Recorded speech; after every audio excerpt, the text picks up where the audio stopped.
Bonjour à tous, j'espère que vous allez bien et aujourd'hui on se retrouve dans une nouvelle vidéo qui sera ma review de Hell in a Cell 2020. Je sais, ça fait très longtemps que j'ai pas filmé et que j'ai pas posté de vidéo, je m'en excuse, mais c'est vrai que j'avais pas forcément le temps. Mais cela dit, on est parti avec le premier match de la soirée. Donc le premier match de la soirée était Roman Reigns face à son cousin Jey Uso dans un Hell in a Cell I Quit match pour le titre universel. Donc ce match était l'opener. Alors ça a été une surprise pour, je pense, la plupart d'entre nous parce qu'on aurait plutôt vu ce match dans le main event.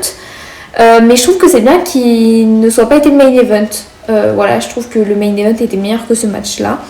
Mais en ce qui concerne le match, je l'ai trouvé hyper intéressant. C'est vrai qu'il tournait beaucoup autour de la storyline, surtout vers la fin. Mais ça, j'y reviendrai plus tard. Que ce soit Jey Uso ou Roman Reigns, les deux se sont vraiment bien défendus. Mais à un moment, Roman Reigns va s'acharner sur son cousin, il va lui faire un running kick. Et après ça, l'arbitre va vouloir arrêter le match, mais Roman Reigns va bien évidemment lui dire de ne pas de l'arrêter. Sauf que l'arbitre ne va pas être d'accord, donc Roman Reigns va pousser violemment l'arbitre. Et après du coup ça, il y aura un nouvel arbitre qui va arriver, mais Roman Reigns va encore être un peu chaud. Et du coup les officiels après vont arriver pour tenter de calmer tout simplement Roman Reigns, mais il s'en fout royalement. Puis il va vouloir assommer Jey avec l'escalier, mais à ce moment-là, du coup Jimmy, donc le frère de Jey qui est blessé, va intervenir en disant à Roman Reigns d'arrêter, que c'est son cousin quand même. Et là, grosse surprise générale, je pense que ça a étonné tout le monde, personne s'y attendait. Roman Reigns va se mettre à pleurer. Et puis après ça, il va serrer la main à Jimmy. Donc nous on se dit, alors il va avoir alliance, Roman Reigns s'en veut et tout. Mais en fait pas du tout. Après il va venir l'attaquer avec une prise de soumission en l'étranglant. Et donc Jimmy va essayer de tenir Jey pour lui dire putain aide-moi. Sauf que Jey est impuissant et du coup il va dire les mots I quit pour sauver son frère. Et donc le match se termine ainsi. Et du coup quand Roman Reigns va retourner sur la rampe, il verra son père et son oncle qui lui remettront le collier de chef de tribu autour du cou.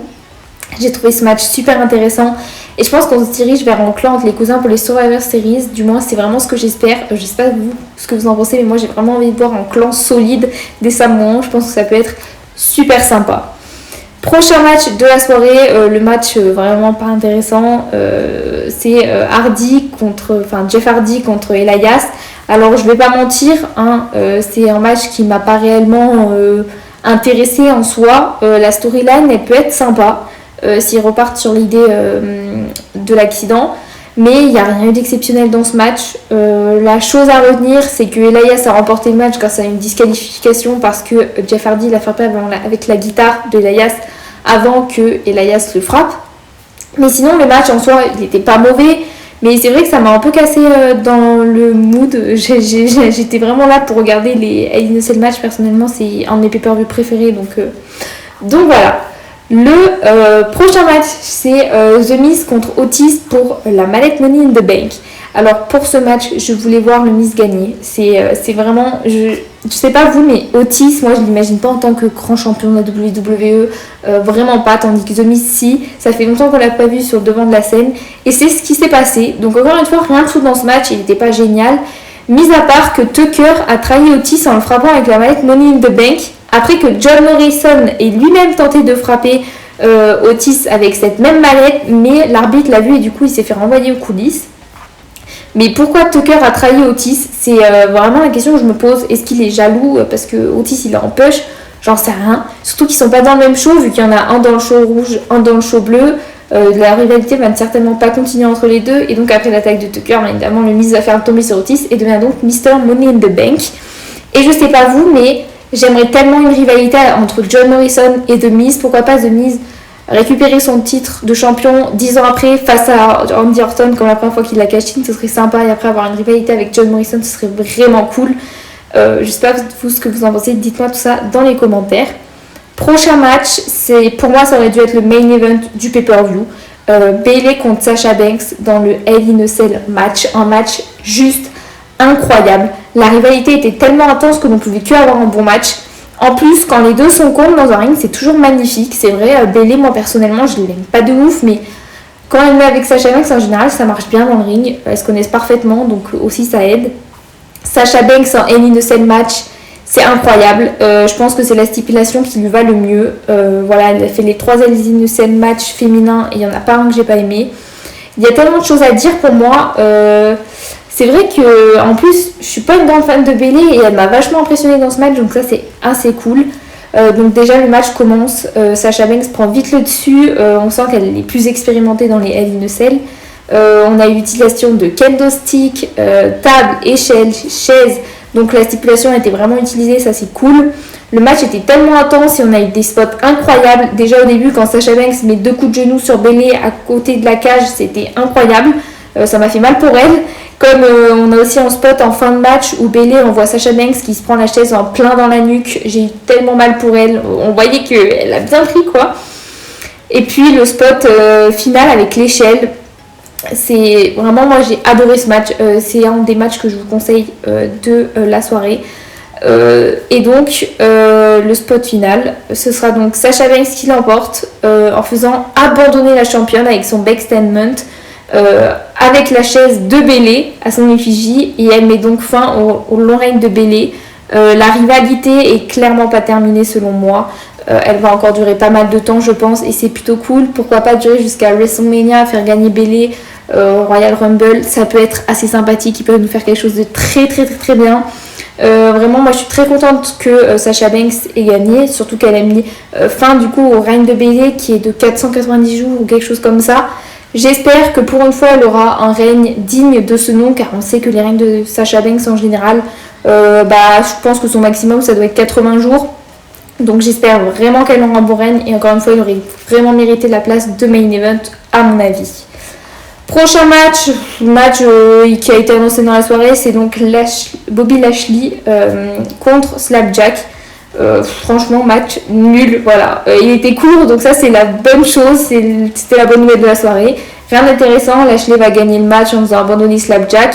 Puis après Rétribution va attaquer Lashley mais le Hurt Business va intervenir, Rétribution s'environt et le Hurt Business célébrera leur victoire. Et donc voilà, rien d'exceptionnel. Après Slapjack il vaut pas plus que ça dans un ring. Je pense qu'ils font toujours perdre Rétribution, donc je pense qu'ils ne voient plus rien en Rétribution la WWE clairement. Je sais même pas si le match était pour le titre des États-Unis, si je crois que si. Et donc en parlant de Rétribution, dites-moi en commentaire si vous souhaitez voir une vidéo consacrée à eux en faisant quelques théories, tout ça. Je vous avais posé la question sur Twitter, mais du coup je sais pas du tout si ça peut vous intéresser, dites-moi tout ça dans les commentaires. Et donc on arrive au main event, Randy Orton contre Drew McIntyre dans le Hell in a Cell match. On avait 3 Hell in a Cell match et ça c'est vraiment génial, c'est mes matchs favoris.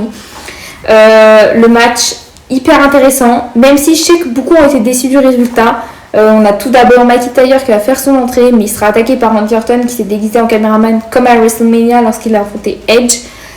Et donc ils vont se frapper autour de la cage avant d'entrer dans celle-ci. Et après le match va officiellement débuter dans la cage, donc les deux domineront chacun leur tour, mais à un moment Orton va couper la chaîne pour pouvoir sortir de la cage et va se rendre sur la rampe comme s'il allait partir, donc là on ne comprend pas trop.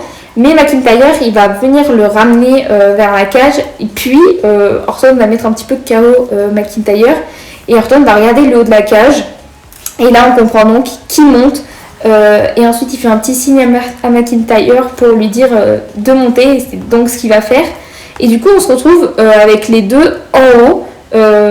Donc vous pouvez le voir là sur l'image qui va défiler sur l'écran, voilà on peut les voir tous les deux. Et Orton il va avoir un bâton, du coup il va taper McIntyre avec. Et puis il va commencer à redescendre de la cage. Voilà, petit spot sympa qui n'a pas duré très longtemps. Et McIntyre va donc le suivre. Donc là va s'en suivre une baston entre les deux pendant qu'ils descendent. Donc là on se doute très clairement que l'un des deux va tomber, notamment sur la table des commentateurs puisqu'elle est juste en dessous. Et donc c'est Drew McIntyre qui va tomber puisque Orton va tout simplement lui mettre un coup. Et la chute était impressionnante et ensuite on peut voir que les deux vont retourner sur le ring. D'ailleurs en parlant de cette chute, on savait à peu près qu'il allait y avoir une chute parce qu'en début de match, comme je vous l'ai dit, il y a eu une petite confrontation avant de rentrer dans la cage et Orton avait débarrassé la table des commentateurs, donc on s'en doutait. Donc ensuite ils retournent dans le ring, petite confrontation de leur finisher et c'est donc McIntyre qui mettra le premier avec son Claymore Kick. Puis il se préparera pour un second mais il sera contré et Orton par la suite fera son RKO et après ça le compte de 3 sera fait. Donc nouveau champion Randy Orton. Alors personnellement je suis super contente qu'il ait titre parce que depuis le début de l'année il est excellent, que ce soit en promo, physiquement il est vraiment très bon. Après bien sûr je suis déçue pour Drew, mais je sais très bien que c'est loin d'être fini pour lui, très clairement. Je pense qu'il va encore avoir 2-3 titres. À voir comment ça va se dérouler, si la rivalité va continuer, je ne sais pas. Dites-moi tout ça, dites-moi vos avis dans les commentaires, ça m'intéresse beaucoup. Donc je sais pas vous, mais moi ce pay-per-view j'ai vraiment apprécié. Les Hell in a Cell pour moi c'est les meilleurs pay-per-view, j'adore ce style de match. Donc n'hésitez pas vous à me dire. Moi j'ai trouvé que c'était un des meilleurs pay-per-view de l'année, donc voilà. Et n'hésitez pas à me dire si vous avez des idées de vidéos, tout ça, si vous voudrez que je parle d'une certaine rivalité, par exemple. Plein d'idées de vidéos, si vous aviez quelque chose que vous aimeriez que je fasse, n'hésitez pas à me dire tout ça dans les commentaires. Et dites-moi ce que vous avez pensé du pay-per-view, je crois que j'ai déjà dit. N'hésitez pas à vous abonner, à liker, ça fait toujours plaisir. Et moi je vous dis à très très vite pour une prochaine vidéo. Allez, ciao tout le monde.